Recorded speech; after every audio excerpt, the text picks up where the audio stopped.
¿Creen que si un turista va a estas playas, no sé si desde aquí puede ver las fotografías, va a volver? Estas fotografías son del municipio de Tabernes de la Valdina, en la comarca de la Safor, y desde luego estas playas, como tantas otras en la provincia, necesitan de actuaciones urgentes. Los vecinos de Tabernes de la Valdina no quieren más trasvases de arena, sino que lo que necesitan son actuaciones que solucionen de una forma definitiva la situación de sus playas.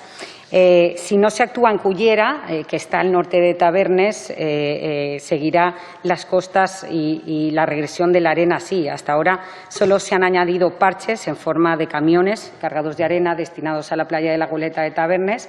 Una arena que los nuevos temporales de esta semana pasada, por ejemplo, se la ha vuelto a llevar, con lo cual Tabernes necesita una situación definitiva y, como Tabernes, tantos otros municipios. Que sí, es verdad que esto ya no va de reponer arena en las playas, eso que durante años se consideró que era la actuación que permitía mantener en un uso adecuado para la actividad turística nuestro litoral, ha pasado a la historia y en estos momentos abordamos un proceso totalmente distinto. Se trata de poner en marcha mecanismos de adaptación y resiliencia en la costa. Para ello se están elaborando las estrategias correspondientes y proyectos que no consisten en la habilitación de escolleras, diques o espigones, aunque en algún caso puedan ser necesarios, pero tampoco, igual que no son las soluciones, no son las aportaciones periódicas de arena, tampoco lo son las grandes infraestructuras que lo único que hacen es intervenir en la interrupción de la dinámica litoral.